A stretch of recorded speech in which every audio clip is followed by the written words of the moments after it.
So we're going to read some scriptures together. The first one is, obviously, we're going to go to Romans chapter 14 first of all, but we'll then go into the epistle to the Corinthians. So maybe we'll just start at Romans chapter 14, and we shall start at verse number 1. Him that is weak in the faith, receive ye, but not to doubtful disputations. For one believeth that he may eat all things, another who is weak eateth herbs. Let not him that eateth despise him that eateth not. And let not him which eateth not judge him that eateth, for God hath received him. Who art thou that judgest another man's servant? To his own master he standeth or falleth. Yea, he shall be made to stand, for God is able to make him stand. One man esteemeth one day above another, another esteemeth every day alike. Let every man be fully persuaded in his own mind.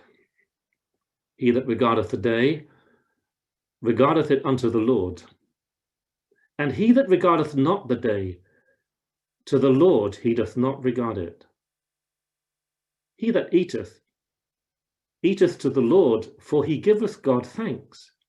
And he that eateth not, to the Lord he eateth not, and giveth God thanks. For none of us liveth to himself, and no man dieth to himself. For whether we live unto the Lord, and whether we die unto the Lord. Whether we live therefore or die, we are the Lord's. For to this end Christ both died and rose and revived, that he might be Lord both of the dead and living. But why dost thou judge thy brother? Why dost thou set at naught thy brother? For we shall all stand before the judgment seat of Christ. For it is written, As I live, saith the Lord, every knee shall bow to me, and every tongue shall confess to God. So then, every one of us shall give account of himself to God. Let us not therefore judge one another any more, but judge this rather, that no man put a stumbling block or an occasion to fall in his brother's way. Now let's just turn to, first of all, 1 Corinthians and chapter 3. 1 Corinthians chapter 3, just a page over. And we'll just, for the sake of time, we'll start at verse number 9. Number 8, sorry. Now he that planteth and he that watereth are one, and every man shall receive his own reward according to his own labour. For we are labourers together with God. Ye are God's husbandry, ye are God's building. According to the grace of God which is given unto me, as a wise master builder, I have laid the foundation, and another buildeth thereon. But let every man take heed how he buildeth thereupon. For other foundation can no man lay than that is laid, which is Jesus Christ. Now if any man build upon this foundation, gold, silver, precious stones, wood, hay, stubble, every man's work shall be made manifest, for the day shall declare it, because it shall be revealed by fire, and the fire shall try every man's work of what sort it is. If any man's work abide, which he hath built thereupon, he shall receive a reward. If any man's work shall be burned, he shall suffer loss, but he himself shall be saved, yet so as by fire. And then finally in 2 Corinthians and chapter 5. There are only two scriptures that mention the judgment seat of Christ, and Romans 14 is one of them, and this in here in 2 Corinthians chapter 5 is the other. We'll just for connection, just read verse 1 of 2 Corinthians chapter 5. For we know that if our earthly house of this tabernacle were dissolved, we have a building of God, a house not made with hands, eternal in the heavens. For in this we groan, earnestly desiring to be clothed upon with our house, which is from heaven. Verse 5, now, he that hath wrought us for the selfsame thing is God, who also hath given unto us the earnest of the Spirit. Therefore we are always confident, knowing that whilst we are at home in the body, this earthly house, we are absent from the Lord, for we walk by faith, not by sight. We are confident, I say, and willing rather to be absent from the body and to be present with the Lord. Wherefore we labour that, whether present or absent, we may be accepted of him. For we must all appear before the judgment seat of Christ, that everyone may receive the things done in his body, according to that he hath done, whether it be good or bad. We trust that God will bless the reading of his word to our hearts and by his Spirit, that we might just be touched by his word within us, and that as the Spirit speaks to the church, we might have ears to hear. Our subject tonight is our Lord Jesus Christ, our judge. And when we come to Romans chapter 14, I guess we're very glad indeed that Romans 14 was written in order that we might understand and realize that there is a day coming when we will stand before the judgment seat of Christ. And that judgment seat is his judgment seat. The Greek word that we know so well is the word bema. And it's interesting to trace through that word in your New Testament, because you'll discover that there are 6 bemas in the New Testament. I find it interesting and delightful that the first mention of this word is in Matthew chapter 27. And in Matthew chapter 27 and verse 19, I am drawn to a scene where there is a judgment seat, a bema. And upon that seat is a Roman governor, Pilate. I discover that in front of that judgment seat is none other than the one who will be seated upon the judgment seat of Christ. It is none other than my Saviour. And the first thing that God wants me to understand is this: that before there is a judgment seat of Christ, that very same one stood before another judgment seat. A judgment seat where he was maligned, where he was mocked, where he was scorned, where he was set at naught, where total injustice by men were done to him, where he was falsely accused, where he was crowned with thorns, where they spat in his face. Why? In order that he might go to that cross, that he might bear judgment for you and for me. That in his body he might take our sin. That he might bear the judgment of God for me and for you.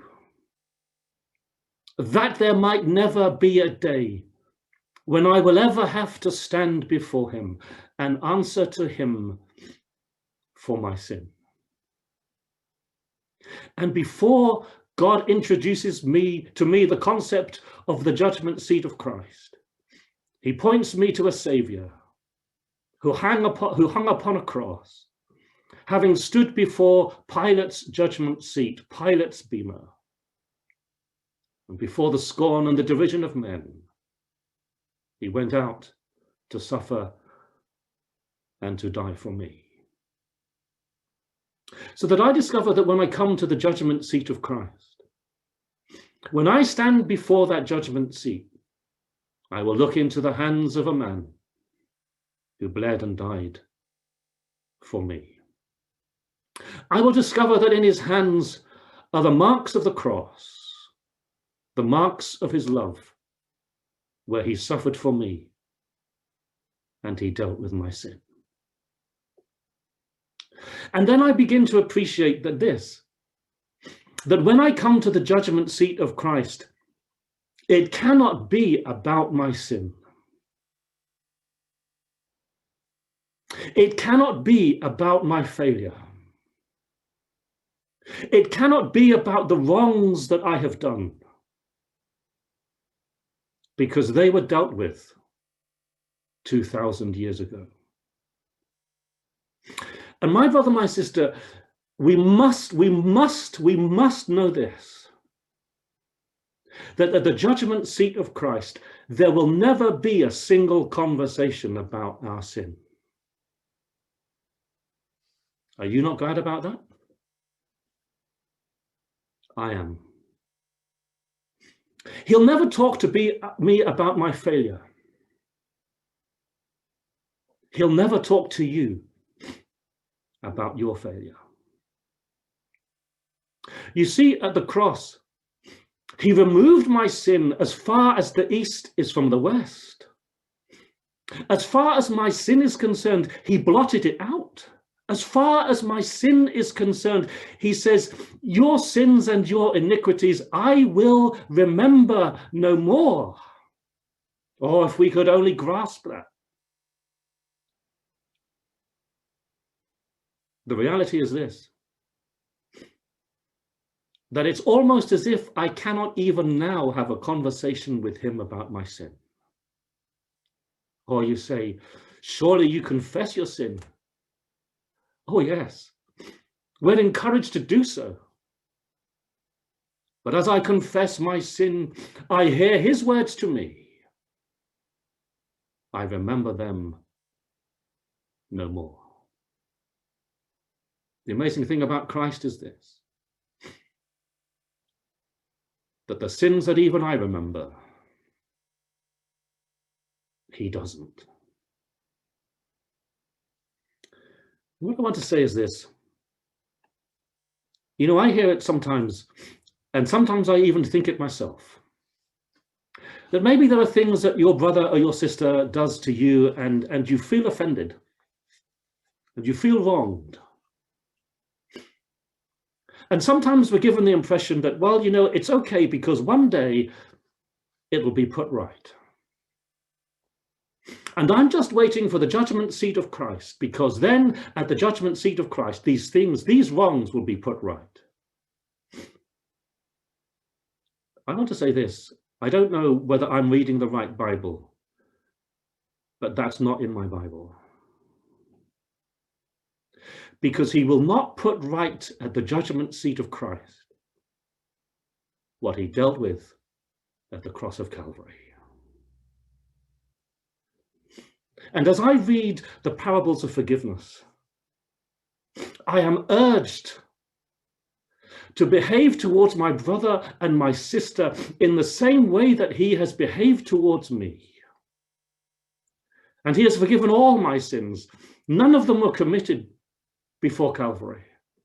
They were all committed after Calvary. And he dealt with them all, and he's dealt with all your sins. And he urges me to live in the good of the fact that he remembers no more my sin. And he remembers no more yours. My brother, my sister, he's already dealt with your wrongs. He's already dealt with mine. And he's never, ever, ever going to bring them or drag them up again. So that when I come to the judgment seat of Christ, as I read Romans and I read Corinthians, it must just be about reward. Isn't that amazing? You know, would you not be just glad enough tonight to know that your sins are forgiven? that you're on your way to heaven, that hell is not a possibility at all, and one day we're going to be in his presence and forever we will be with the Lord. Is that not good enough? Oh, it is. But it's not good enough for him. You see, our service down here is not for him, his reward for dying for us. He is not going to look upon our service and say to you one day, well, you know, I really deserved that because I did die for you. Oh, such grace, such mercy, that he would die for me unconditionally and expect nothing from me. When I come to the judgment seat of Christ, I stand before one who longs to reward those who have been faithful to him. Should that not encourage me and you to serve him? And so I come now to Romans chapter 14, and I discover this, that the context of Romans 14 is judging. But the context is this. He says, now listen, he said there's a problem. There's a problem with us. And the problem is this. We are so prone to judge one another. He says, you know, there are two things that are a problem. The first one is this: we judge each other, or we despise each other. And he writes to these Romans and he says, now listen, these two things just should not be.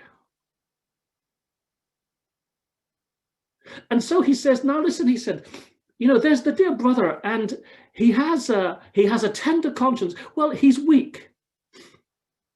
And you know, he just eats herbs. And then there's the other brother, and well, he's fine with eating. And he has no problem with whatever he eats, and he gives God thanks. And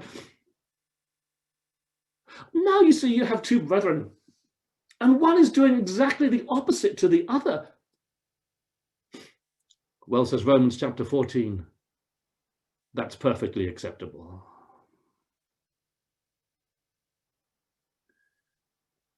Because you're not the judge of your brother. I'm not the judge of you. And he says, there's a brother, and he looks at the Lord's Day maybe, and he sets that aside, and he makes that a special day, and there are things that he won't do on a Sunday. Or there's a sister, and she looks at the Lord's Day and she just makes it so special, and because that's what she wants to do before, and it's between her and the Lord. And there's another sister and there's another brother. Well, you know, they don't quite see it like that. Well, says Paul, that's perfectly acceptable. You see, I remember many years ago when I was a little boy, we used to pick up a dear, dear old couple and take them to the meeting. And this dear brother made it very clear that for him, Sunday was a day when you didn't go to the shops, when you didn't buy anything at all. And you know, we lived in Ascot at the time, and we would pick him up and we would take him to the assembly in Bracknell. Now, my parents didn't have the same kind of conviction about that. But you know, one thing my father always did was he made sure there was enough fuel in the car to make sure he could pick up our dear brother and take him to the meeting and bring him back again and go home without having the need to buy petrol on a Sunday. Who was right? It's not about being right. It's being about what we feel before the Lord. He says, because I'm not your judge, and you're not my judge. The judge is the one who sits upon the judgment seat of Christ. And he said, the trouble is this: the brother who won't eat is judging the brother who is eating. And the brother who is eating is despising the brother who is not eating. He says, listen, what's going to happen at the judgment seat of Christ? Well, he says in verse 10, we shall all stand before. And that's an interesting word, because it's not the word before. When you come to 2 Corinthians chapter 5, it is the word before. We shall all stand before, we shall all appear before, in front of the judgment seat of Christ. But in Romans chapter 14, it's not that word. Do you know what the word is? It's the word beside. We shall all stand beside the judgment seat of Christ. It's almost as if the Apostle Paul is reminding his readers, listen, you're going to stand before the judgment seat of Christ. But not only will you stand before the judgment seat of Christ, you'll take your place beside the judgment seat of Christ. And you'll see the one who sits upon that throne give a reward to the brother that you perhaps judged or you despised. And you thought you could make judgment on him. And you have no right to. Remember this, he says, you will stand beside the judgment seat of Christ. Well, what are we doing there? Well, he says in verse number 12, every one of us shall give account of himself to God. And I take it there's a twofold aspect to this. What he's saying is, you're not going to give an account of your brother or your sister. You're not going to stand there and answer for them. You will answer for yourself. But I think it's more than that, We are going to give account of himself, of who you are, to God. What does that mean? Well, if I trace this little word himself through my Bible and through the scriptures and through the New Testament, and I look at the Lord Jesus, I discover there are 7 things he did himself. He comes to an upper room and he gathers his disciples together. And it says this: he took a towel and he girded himself. And he stooped down, and to those disciples who had been arguing as to who was the greatest, as they came through the door and walked past the bowl of water, himself, he took a towel and he girded himself, and he washed his disciples' feet.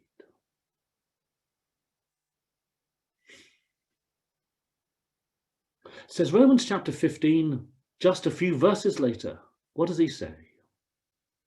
Verse 3, for even Christ pleased not himself. Says Romans, we are going to give an account of ourselves. Twice in Galatians, twice in Ephesians, in Timothy and in Titus, 6 times in our New Testament, we read this. He gave himself. I come to Philippians chapter 2. Look not on your own things, look not on yourselves, but look on the things of others. who being in the form of God, thought it not robbery to be equal with God, but made himself of no reputation. He emptied himself.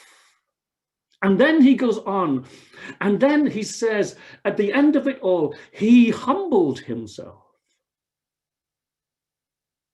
The one who was God eternally, could never cease to be God, took the form of a servant, He emptied himself. He humbled himself. Hebrews tells me this. He offered up himself.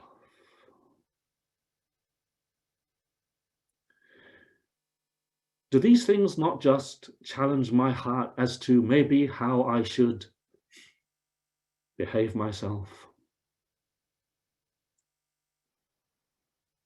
When I stand in Romans chapter 14 at the judgment seat of Christ, it is not that I give account of what I have done.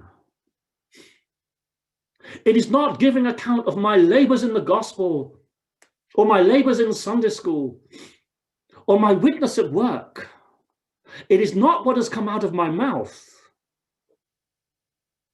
It is who I am and how I have behaved myself. He shall give account of himself to God. In the light of that, says the apostle, let us not therefore judge one another, but judge this rather, that no man put a stumbling block or an occasion to fall in his brother's way. Do you know, instead of demanding that I am heard,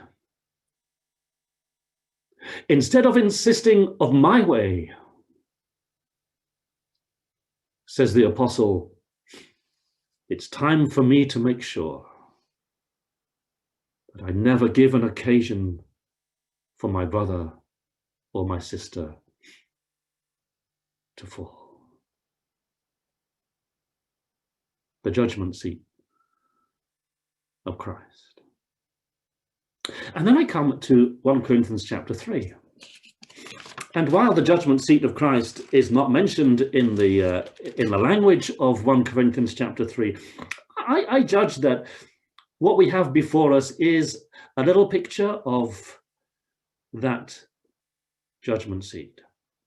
And when I come now to 1 Corinthians chapter 3, I discover that he is talking now about my labor. He says we are laborers together. He says in verse 8, every man shall receive his own reward according to his own labor. And so he says now, he says we work together. We need to work together. You know, I know there are times when we work on our own, but maybe, you know, can I encourage you, if you ever see somebody working on their own in the things of God, work with them together. Draw alongside them. There's something beautiful about working together. He says, now listen, he says, what are we doing? Well, he says, we're building on a foundation, and that foundation is Jesus Christ. That's what we build on. You know, there are many buildings that have been built over many centuries and many millennia. They don't last. And eventually they decay, they fall, they crumble, they're knocked down, something better is put in its place. But there's a building that God is building, a building that will be eternal, a building that you are able, that I am able, are able to input into this building, that will be eternal and glorious in its character, that will never, ever, ever be pulled down. You know, I often say to people, you know, some 30 years ago, I did a PhD. I wrote it up. I was very proud of it at the time. But I've realized this, that what I did in those years of research is almost insignificant and immaterial. Do you know, I don't think anybody else read it. It's been on a shelf in a university library, and it's just gathering dust, if it hasn't been already shredded. We go to work, we work for an employer, we do those things, and we, you know, maybe we're contributing to society, we're contributing to the economy. And one day it's all going to fall. But it's a building that we can contribute. And there's a labor that we can labor and energy that we can put into a work that is going to be and last eternal, that will be for the glory of our blessed Savior.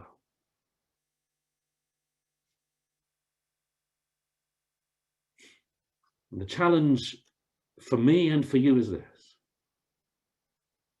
how much time and how much energy do I put in to what I do for my employer? And how much labor do I labor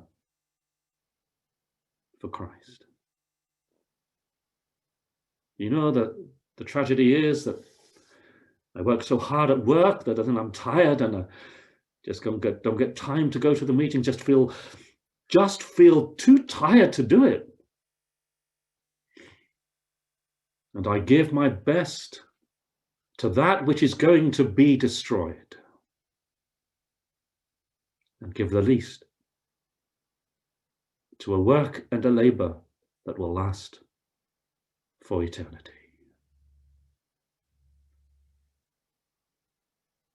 So if I want to live in the good of that day, in that judgment seat of Christ, it should challenge me, and it should make me desire to work for him, not for reward, but the fact that this building is going to last forever. And I'm able to input into this building gold, silver, precious stones, wood, hay, stubble.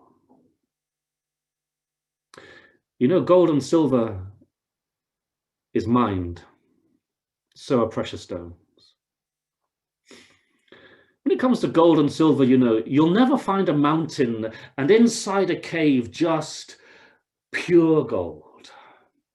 Gold has to be drilled out. It has to be gathered with all the other dross and the ore that's with it, and it has to be melted, and it has to be modified, and it has to be purified. You don't just get a spade and dig a nugget of gold out of the ground. You need to work to put gold into this building. I need to labor to put silver into this building. The precious stones, you know, well, you can dig diamonds out, but you know, it has to be cut. It has to be polished. It has to be worked upon. I need to labor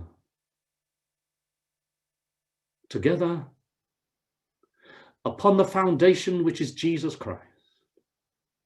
And he says, listen, gold and silver and precious stones, to be in the building, you know, they're already refined. They've already been through the fire.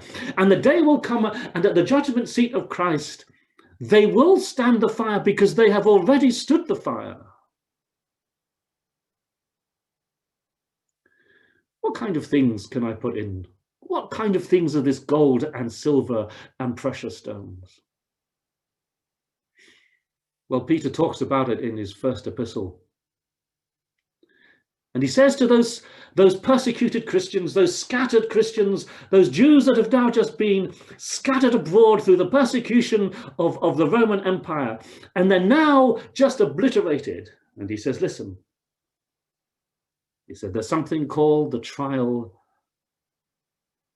of your faith. The trial of your faith is much more precious than that of gold. Though it be tried in the fire. Because one day it is going to be unto the praise and the honor and the glory at the appearing of Jesus Christ.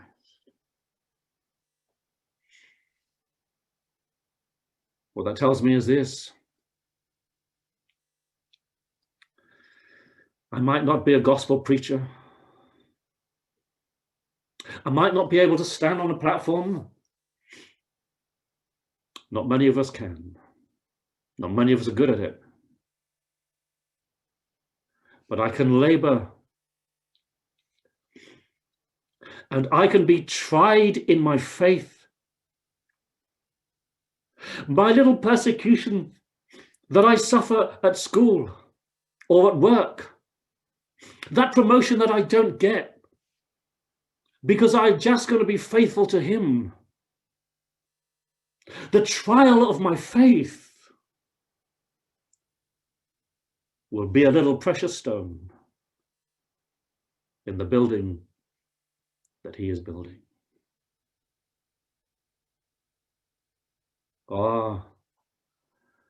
We have this privilege and this amazing opportunity to be able to build into the work of God something that will last for eternity and be to the praise and the honor and the glory of Jesus Christ at his appearing. Isn't that amazing? You see, what he's saying is this: the labor that I do now, the work that maybe nobody sees it. Better if they don't see it. They don't know the things that I do. They don't know the times I spend maybe there at the hall just cleaning the chairs and sweeping the grounds or washing the windows or preparing for the meeting. They don't see these things. They don't realize that the crumbs they've left and the stains they've left are not there the following week, and they don't know who's done it. He does. And we build into the building gold, silver, precious stones that will glorify and magnify and give honor to him at his appearing. Not a single thing you do for him will go unnoticed. Not a single thing you do for him will be unrewarded. We often quote that little phrase, you know, that cup of water in my name. You know, I judge that there are things that we belittle in the service of God, that he finds so precious, and at the judgment seat of Christ, he will reward. And then I come to 2 Corinthians chapter 5. In 2 Corinthians chapter 5, the context now is he talks about this earthly house. You know, the Apostle Paul was very conscious of his vile body. He was very conscious of the wretched man that he was. He was very conscious of this corruptible body that he has, this body of humiliation. And he says, you know, I thrill at the thought that there's a day coming when this earthly house of this tabernacle will be dissolved, and we will have a building of God, a house not made with hands, eternal in the heavens. And he said, I really desire this time when we will be absent from this body and present with the Lord. He was very conscious of the human being he was. But he was very conscious of this too, that in that same wretched, vile body of humiliation was a body in which he could magnify Christ. So when we come to 2 Corinthians chapter 5, he talks about the fact now that his desire that he might be unclothed and be clothed upon, that this mortality might be swallowed up of life, he says in verse 4. But he says, listen, while that really excites me, it excites me to do this, that in verse 9, he says, now listen, he said, while I would rather be absent from the body and be present with the Lord, yet he says, we labor, that whether we are present or absent, we may be accepted of him. Now, this word labor is a very interesting word. It's not the idea of working and toiling. You know, the literal Greek word is to be fond of honor. That's literally what it means. And the idea is that I'm eager to do something. I'm fond of his honor. I'm fond of being able to labor that I might be accepted of him. That there's a possibility, an opportunity now, that in this place, even in this earthly house of this tabernacle, in this mortal body, in this failing carcass of flesh and bones, that I might labor in this body. So that he says in verse 10, we must all appear before the judgment seat of Christ, that everyone may receive the things done in his body, the things done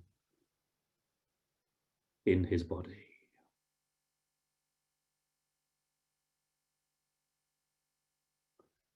What kind of things can I do?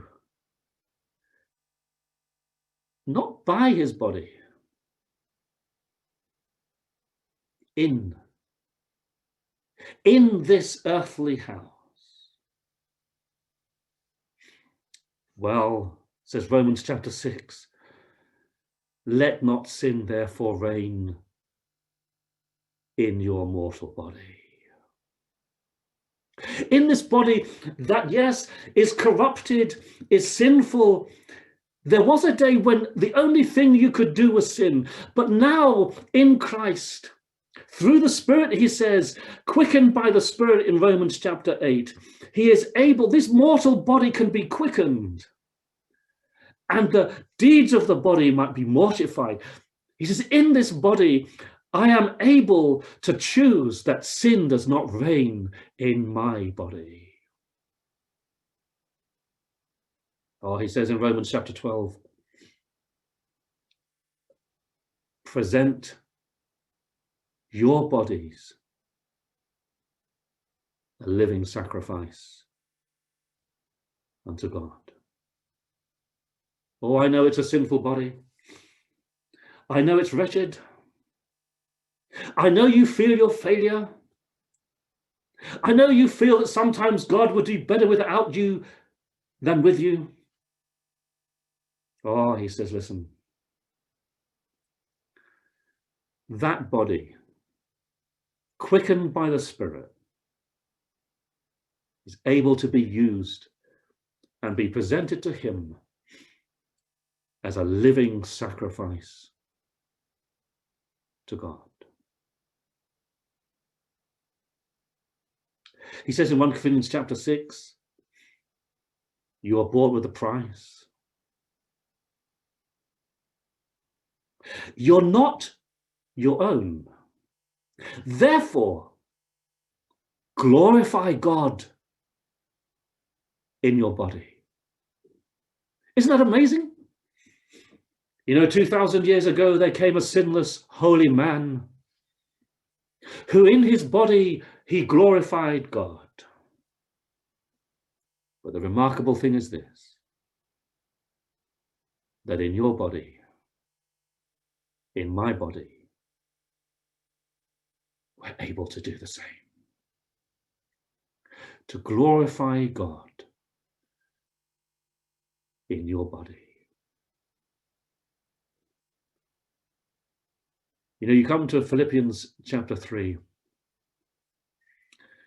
In Philippians chapter 3, you know, the Apostle Paul, he talks about his past and he talks about his present. And he talks about the past and he says, you know, oh, what I was before I knew Christ. And he said, the day came when I came to know him, and all those things that were gain to me,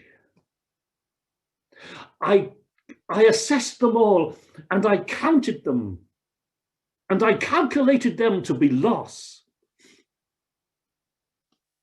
for Christ. And he said, from that day onwards, I have sought to leave behind the past. And in this body of humiliation, that I might know Christ, that I might know the power of his resurrection, that I might be made conformable unto his death. The exciting thing is this, that I might win him, that I might know him, that I might serve him, that I might labor for him. And says Philippians chapter 1, that Christ might be magnified in my body. So he says in verse 15 of 2 Corinthians chapter 5, he died, that they which live should not henceforth live unto themselves, but unto him who died for them and rose again. What did he do in his body? Well, Peter tells me this.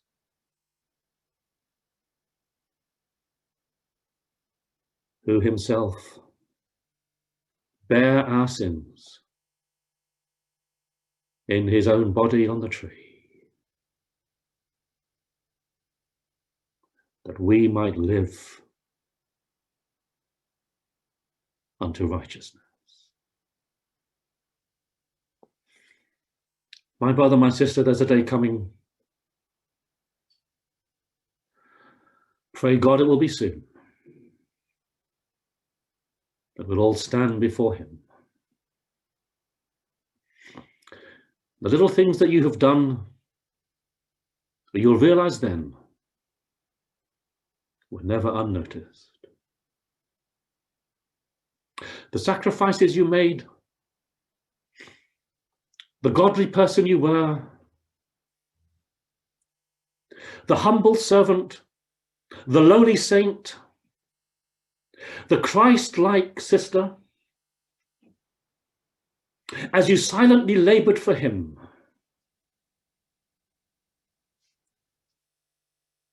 will all be revealed and manifest.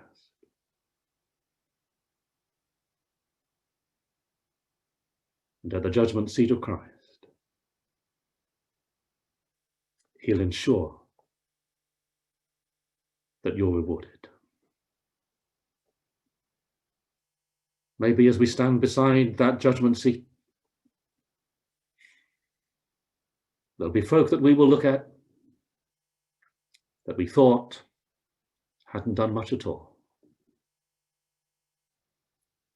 We'll discover then that he noticed everything they did. He noticed everything they were. nothing of who they were in Christ. Their lowly character. They looked not on their own things, but on the things of others. They pleased not themselves. They served.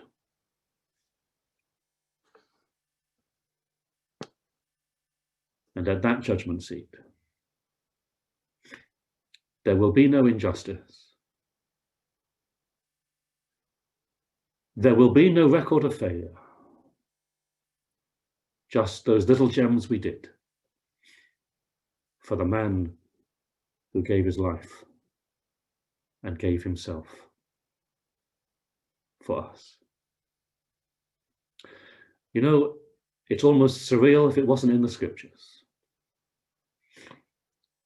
that the man who gave everything for us, who gave himself, is going to sit on a seat and review your life and mine. And to every opportunity we served him, he will reward us. What grace, what love. Is he not worth serving? Is he not worth laboring for? Is he not worth not pleasing ourselves? Is he not worth just getting on with my brother and my sister? Is he not worth just forgiving and working together? Is he not worth it? He is.